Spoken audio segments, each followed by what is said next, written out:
چہرہ ہے کہ انوار دو عالم کا صحیفہ، آنکھیں ہیں کہ بحرین تقدس کے نگی ہیں، اور ماتھا ہے کہ وحدت کی تجلی کا ہے ورق، عارض ہیں کہ والفجر کی آیت کی امی ہیں، گیسو ہیں کہ واللیل کے بکھرے ہوئے سائے، ابرو ہیں کہ قوسین شب قدر کھلے ہیں، اور گردن ہے کہ برفرق زمیں اوج سریا، لب صورت یاقوت شعاؤں میں دھلے ہیں، اور قد ہے کہ نبوت کے خد و خال کا معیار، بازو ہیں کہ توحید کی عظمت کے علم ہیں، اور سینہ ہے کہ رمز دل ہستی کا خزینہ،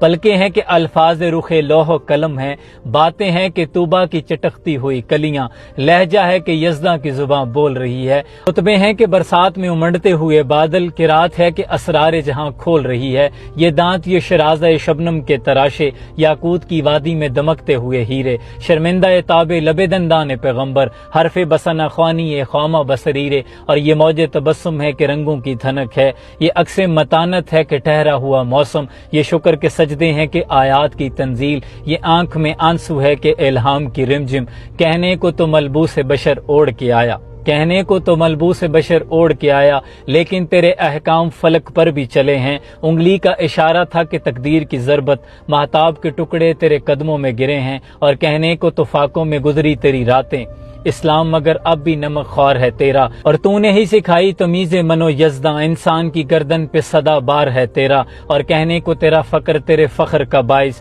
لیکن تو سخاوت کے سمندر کا کنارہ، کہنے کو تیرے سر پہ ہے دستار یتیمی، کہنے کو تیرے سر پہ ہے دستار یتیمی، لیکن تو زمانے کے یتیموں کا سہارا، صلی اللہ علیہ وآلہ وسلم، فدا کا امی و ابی یا رسول اللہ۔